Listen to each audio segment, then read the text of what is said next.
नमस्कार दोस्तों, आप सभी का एसबी स्टडी 98 पर स्वागत है। आज मैं आप लोगों के लिए सीटेट से संबंधित वीडियो लेकर के आई हूं। आज की वीडियो है ईवीएस से। तो आइए ईवीएस के मोस्ट इम्पॉर्टेंट प्रश्नों को देखते हैं। चलिए देर न करते हुए शुरू करते हैं हमारे सेशन का पहला प्रश्न। देखिए, अगर आप चैनल पर नए हैं तो चैनल को सब्सक्राइब जरूर कर लीजिएगा ताकि इसी प्रकार की हमारी हर वीडियो आपको मिलती रहे। चलिए शुरू करते हैं। पहला प्रश्न देखते हैं। पहला प्रश्न है, पौधे का वह भाग जो दांत दर्द के उपचार के लिए उपयोग किया जाता है। पूछा है, पौधे का वह कौन सा भाग है जो दांत दर्द के उपचार के लिए उपयोग किया जाता है। ऑप्शन ए है सौंफ, ऑप्शन बी है लौंग, ऑप्शन सी है मेथी और ऑप्शन डी है अफीम के बीज। तो इसका राइट आंसर हो जाएगा ऑप्शन नंबर बी सही हो जाएगा, लौंग। लौंग को दांत दर्द के उपचार के लिए उपयोग किया जाता है, तो ऑप्शन बी सही हो जाएगा। चलिए आगे देखते हैं अगला प्रश्न। अगला प्रश्न है, एक छोटे से पेड़ या झाड़ी की शाखा से लटकने वाला घोंसला बनाने वाला पक्षी है। पूछा है, एक छोटे से पेड़ या झाड़ी की शाखा से लटकने वाला घोंसला बनाने वाला पक्षी कौन सा है। ऑप्शन ए है सूर्य पक्षी, ऑप्शन बी है कौवा, ऑप्शन सी है बारबेट और ऑप्शन डी है भारतीय राबिन। तो देखिए इसका राइट आंसर हो जाएगा ऑप्शन नंबर ए सही हो जाएगा, सूर्य पक्षी। सूर्य पक्षी जो है एक छोटे से पेड़ या झाड़ी से लटकने वाला घोंसला बनाती है, तो ऑप्शन नंबर ए सही हो जाएगा। चलिए अगला प्रश्न देखते हैं। चलिए आगे तीसरा प्रश्न है, किस पक्षी की चोंच अंदर से लाल होती है। पूछा है, किस पक्षी की चोंच अंदर से लाल होती है। ऑप्शन ए है कौवा, ऑप्शन बी है गौरैया, ऑप्शन सी है कलचीड़ी और ऑप्शन डी है कोयल। तो देखिए किस पक्षी की चोंच जो है अंदर से लाल होती है, तो इसका ऑप्शन नंबर सी सही हो जाएगा, कलचीड़ी। जो कलचीड़ी पक्षी होती है उसकी चोंच अंदर से लाल होती है। चलिए आगे देखते हैं अगला प्रश्न। चलिए आगे है चौथा प्रश्न है, पृथ्वी का अपमार्जक किसे कहा जाता है। चौथा प्रश्न पूछा है, पृथ्वी का अपमार्जक किसे कहा जाता है। ऑप्शन ए है मृदा व जल, ऑप्शन बी है जीवाणु व कवक, ऑप्शन सी है पशु और ऑप्शन डी है पक्षी। तो पृथ्वी का अपमार्जक कहा जाता है जीवाणु व कवक को, तो ऑप्शन नंबर इसका बी सही हो जाएगा, जीवाणु व कवक। ऑप्शन नंबर बी सही है। चलिए आगे देखते हैं अगला प्रश्न। आगे देखिए पांचवा प्रश्न है, कौन सा पक्षी अपना घोंसला कैक्टस कांटों के बीच बनाता है। पूछा है, कौन सा पक्षी अपना घोंसला कैक्टस कांटों के बीच बनाता है। ऑप्शन ए है फाख्ता, ऑप्शन बी है बाज, ऑप्शन सी है कबूतर और ऑप्शन डी है गौरैया। तो देखिए कैक्टस कांटों के बीच घोंसला बनाता है फाख्ता, तो ऑप्शन नंबर इसका ए सही हो जाएगा, फाख्ता। फाख्ता जो है कैक्टस कांटों के बीच अपना घोंसला बनाता है। चलिए अगला प्रश्न देखते हैं। चलिए आगे छठवां प्रश्न है, जो बच्चे बोल और सुन नहीं सकते वे सीखते हैं। पूछा है, जो बच्चे बोल और सुन नहीं सकते हैं वे कैसे सीखते हैं। तो ऑप्शन ए है मातृभाषा के माध्यम से, ऑप्शन बी है सांकेतिक भाषा के माध्यम से, ऑप्शन सी है स्थानीय भाषा के माध्यम से और ऑप्शन डी है ब्रेल के माध्यम से। तो देखिए जो बच्चे बोल और सुन नहीं सकते हैं वो सीखते हैं सांकेतिक भाषा के माध्यम से, संकेत के माध्यम से सीखते हैं। तो ऑप्शन नंबर इसका बी सही हो जाएगा, सांकेतिक भाषा के माध्यम से। ऑप्शन नंबर बी सही है। चलिए आगे देखते हैं अगला प्रश्न। चलिए आगे है सातवां प्रश्न है, रेगिस्तानी ओक। पूछा है, रेगिस्तानी ओक नाम का एक पेड़ है जो पाया जाता है, तो रेगिस्तानी ओक नाम का पेड़ कहाँ पाया जाता है। ऑप्शन ए है आबू धाबी में, ऑप्शन बी है ऑस्ट्रेलिया में, ऑप्शन सी है राजस्थान के रेगिस्तान में और ऑप्शन डी है संयुक्त अरब अमीरात के रेगिस्तानों में। तो देखिए रेगिस्तानी ओक पाया जाता है, ऑप्शन नंबर इसका सही हो जाएगा बी, ऑस्ट्रेलिया में। ऑप्शन नंबर बी सही है, ऑस्ट्रेलिया में पाया जाता है रेगिस्तानी ओक नाम का ये पेड़ है। ऑप्शन बी सही है। चलिए आगे देखते हैं अगला प्रश्न। चलिए आगे है आठवां प्रश्न है, नीचे दिया गया कौन सा एक समूह जड़ों का है। पूछा है कौन सा एक समूह जो है जड़ों का है। ऑप्शन ए है चुकंदर, आलू, अदरक। ऑप्शन बी है गाजर, हल्दी, अदरक। ऑप्शन सी है शकरकंदी, मूली, हल्दी। ऑप्शन डी है गाजर, चुकंदर और मूली। तो देखिए जड़ों का समूह पूछा है कि कौन सा है, तो ऑप्शन नंबर इसका डी सही हो जाएगा। गाजर, चुकंदर और मूली जो है ये जड़ों का समूह है। चलिए आगे देखते हैं अगला प्रश्न। अगला प्रश्न 9वां प्रश्न है, उच्च ज्वर, तेज बुखार के साथ कंपकपी मतलब कपकपी जिसका उपचार सिनकोना पेड़ के छाल से किया जाता है वह है। पूछा है तेज बुखार के साथ कपकपी जिसका उपचार सिनकोना पेड़ के छाल से किया जाता है वह कौन सा है। ऑप्शन ए है मियादी बुखार, ऑप्शन बी है मलेरिया, ऑप्शन सी है चिकनगुनिया और ऑप्शन डी है डेंगू।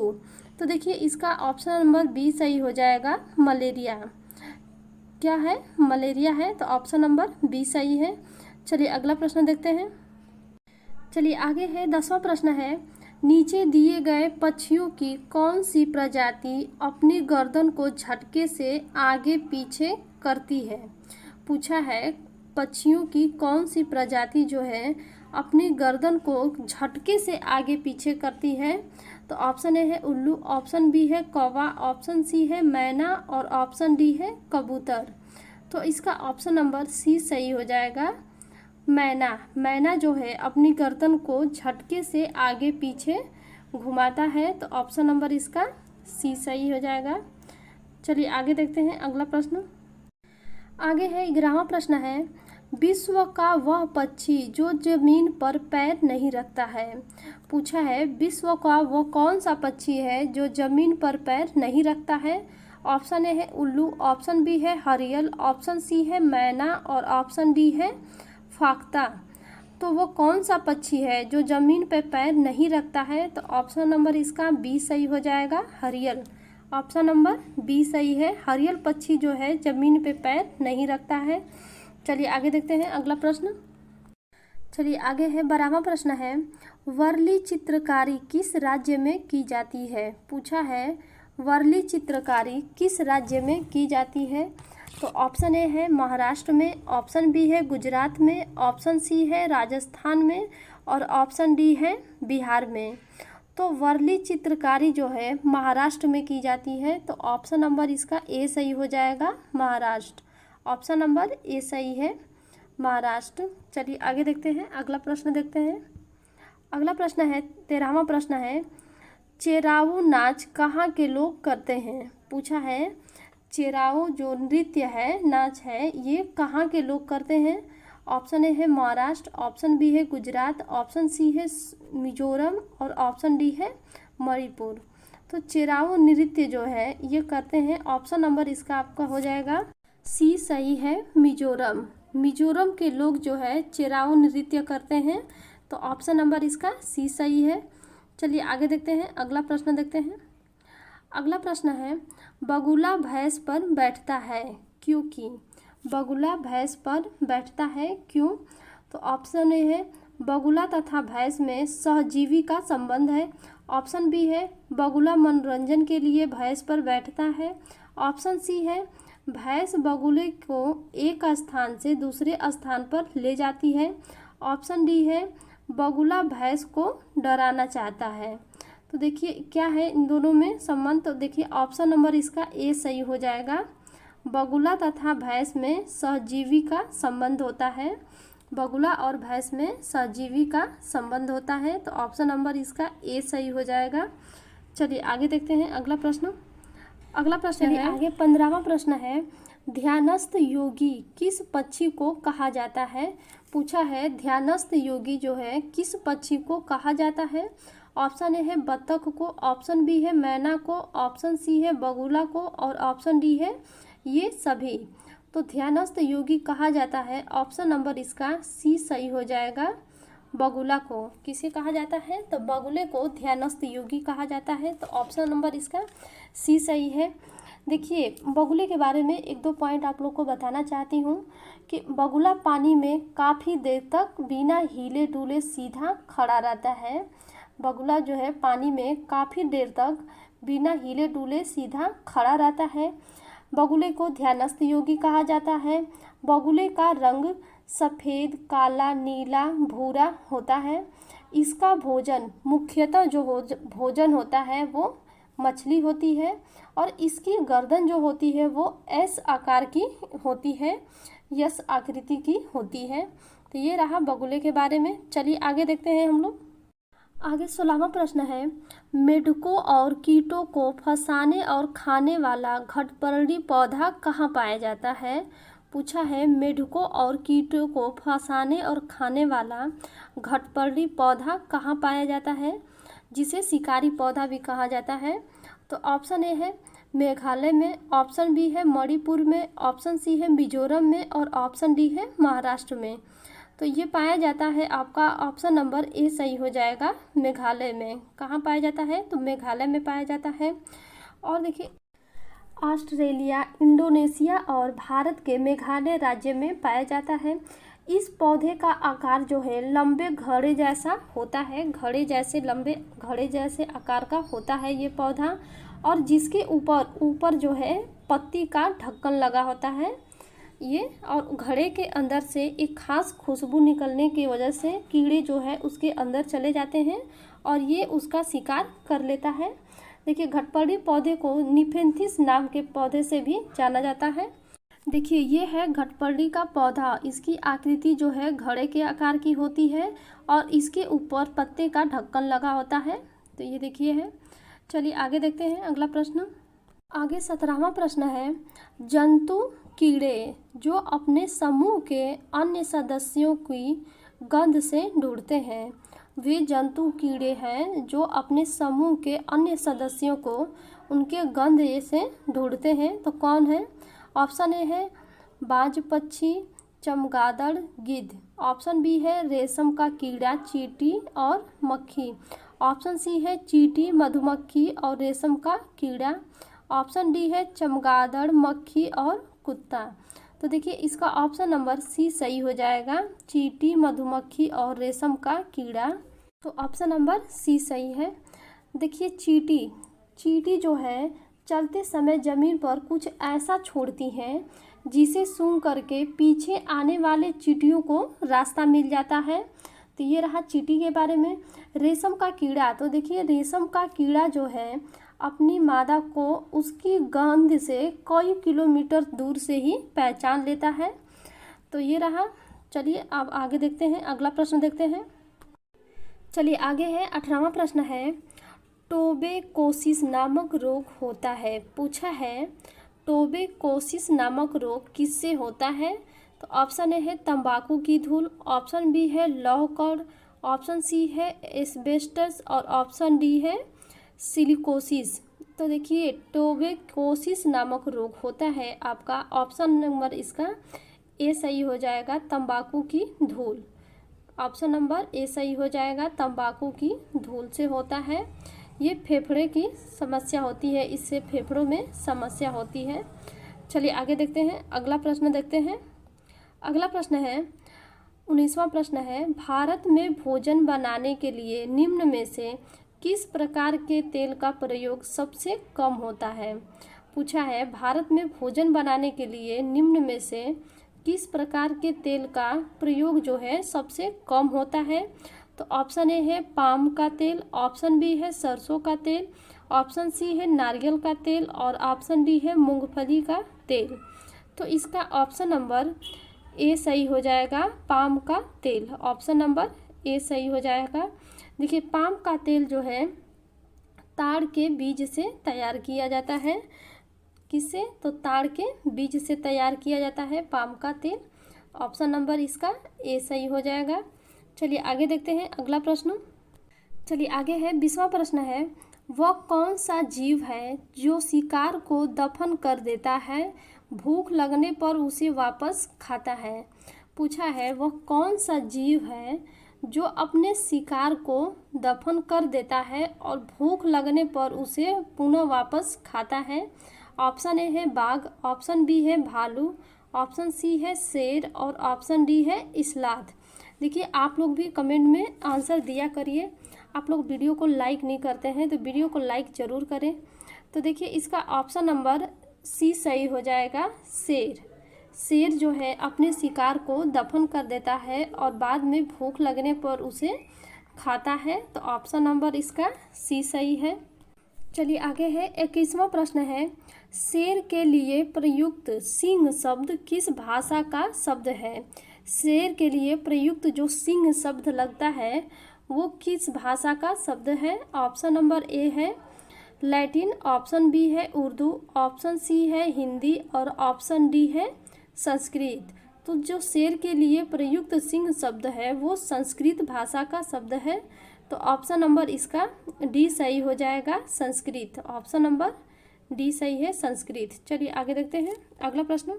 अगला प्रश्न है, मुख्य अध्यापिका ने ईवीएस की एक शिक्षिका से अपने ऑफिस के अंदर रखने के लिए पौधे चुनने के लिए कहा।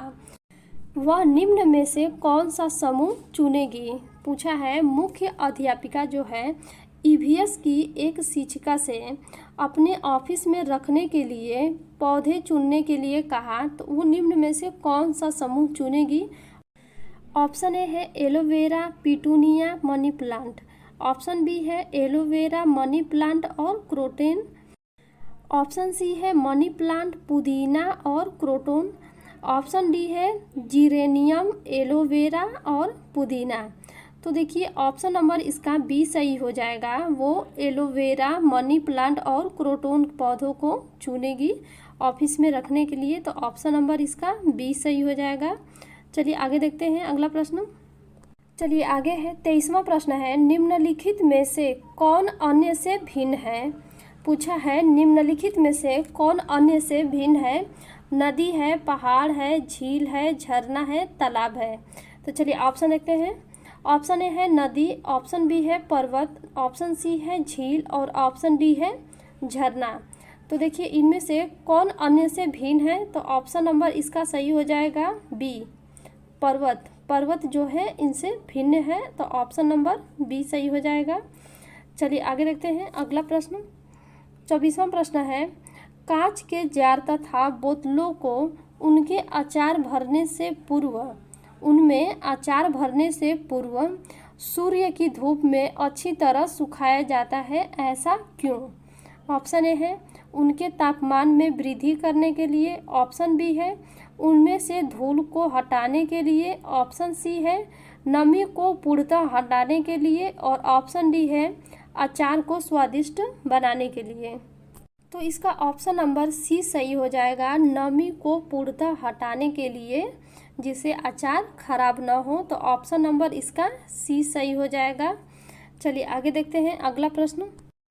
चलिए आगे है 25वां प्रश्न है, निम्नलिखित में से जड़ का कौन सा कार्य पौधे के लिए नहीं है?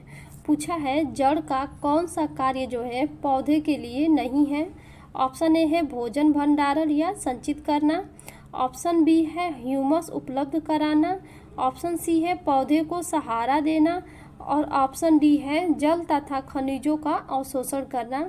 तो देखिए ऑप्शन नंबर इसका बी सही हो जाएगा, ह्यूमस उपलब्ध कराना पौधे के जड़ का कार्य नहीं है, तो ऑप्शन नंबर इसका बी सही हो जाएगा। चलिए आगे देखते हैं अगला प्रश्न। चलिए आगे है 26वां प्रश्न है, राष्ट्रीय पाठ्यचर्या की रूपरेखा 2005 के अनुसार निम्नलिखित में से कौन सी एक पर्यावरण अध्ययन की विषय वस्तु या थीम है? पूछा है राष्ट्रीय पाठ्यचर्या की रूपरेखा 2005 के अनुसार निम्नलिखित में से कौन सा एक पर्यावरण अध्ययन की विषय वस्तु या थीम है? ऑप्शन ए है भोजन, ऑप्शन बी है सौरमंडल, ऑप्शन सी है मौसम और ऑप्शन डी है ऊर्जा। तो इसका ऑप्शन नंबर ए सही हो जाएगा, भोजन। विषय वस्तु थीम है भोजन है। चलिए आगे देखते हैं अगला प्रश्न देखते हैं।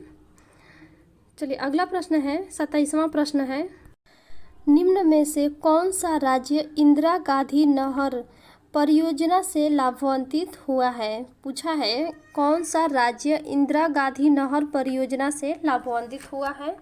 ऑप्शन ए है केरल, ऑप्शन बी है उत्तर प्रदेश, ऑप्शन सी है राजस्थान और ऑप्शन डी है मध्य प्रदेश। तो इसका ऑप्शन नंबर सी सही हो जाएगा, राजस्थान। राजस्थान राज्य जो है इंदिरा गांधी नहर परियोजना से लाभान्वित हुआ है। और तो ऑप्शन नंबर सी सही है। चलिए आगे देखते हैं अगला प्रश्न। चलिए आगे है 28वां प्रश्न है, जल प्रदूषण अथवा जल जनित रोगों का एक उदाहरण निम्न में से कौन सा है। पूछा है जल प्रदूषण अथवा जल जनित रोगों का एक उदाहरण निम्न में से कौन सा है। तो ऑप्शन ए है डिप्थीरिया, ऑप्शन बी है टॉन्सिलाइटिस और ऑप्शन सी है अतिसार और ऑप्शन डी है खसरा। तो देखिए इसका ऑप्शन नंबर सही हो जाएगा सी, अतिसार। ऑप्शन नंबर सी सही हो जाएगा, अतिसार। अतिसार एक जल जनित रोग है जो दूषित जल के पीने से होता है। इसे डायरिया के नाम से भी जाना जाता है। चलिए तो इसका ऑप्शन नंबर सी सही है। चलिए आगे देखते हैं अगला प्रश्न। चलिए आगे 29वां प्रश्न है, नीली क्रांति संबंधित है। पूछा है नीली क्रांति किससे संबंधित है। ऑप्शन ए है दुग्ध उत्पादन से, ऑप्शन बी है पुष्प उत्पादन से, ऑप्शन सी है मत्स्य उत्पादन से और ऑप्शन डी है फल उत्पादन से। तो नीली क्रांति किससे संबंधित होती है। तो इसका ऑप्शन नंबर सी सही हो जाएगा, मत्स्य उत्पादन। नीली क्रांति जो है मत्स्य उत्पादन से संबंधित है। तो इसका ऑप्शन नंबर सी सही हो जाएगा, मत्स्य उत्पादन। चलिए आगे देखते हैं अगला प्रश्न। चलिए आगे ये लास्ट प्रश्न है, 30वां प्रश्न है, इनमें से कौन सी गैस हमें सूरज की घातक किरणों पराबैंगनी किरणों से रक्षा करती है। इनमें से कौन सी गैस जो है सूर्य की घातक किरणों जो पराबैंगनी किरणों होती हैं किरणें उससे रक्षा करती है। ऑप्शन ए है कार्बन डाइऑक्साइड, ऑप्शन बी है नाइट्रोजन, ऑप्शन सी है ओजोन और ऑप्शन डी है ऑक्सीजन। तो इसका ऑप्शन नंबर सी सही हो जाएगा, ओजोन। ओजोन जो है हमें पराबैंगनी किरणों से रक्षा करती है। तो ऑप्शन नंबर इसका सी सही हो जाएगा। चलिए आज के लिए इतना ही प्रश्न है। अगर मेरी वीडियो आप लोगों को अच्छी लगी हो तो प्लीज़ वीडियो को लाइक और शेयर ज़रूर करिएगा। अगर आप चैनल पर नए हैं तो प्लीज़ चैनल को सब्सक्राइब कर लीजिएगा ताकि इसी प्रकार की हमारी वीडियो आपको मिलती रहेगी। चलिए मिलते हैं नेक्स्ट वीडियो में। Thank you so much.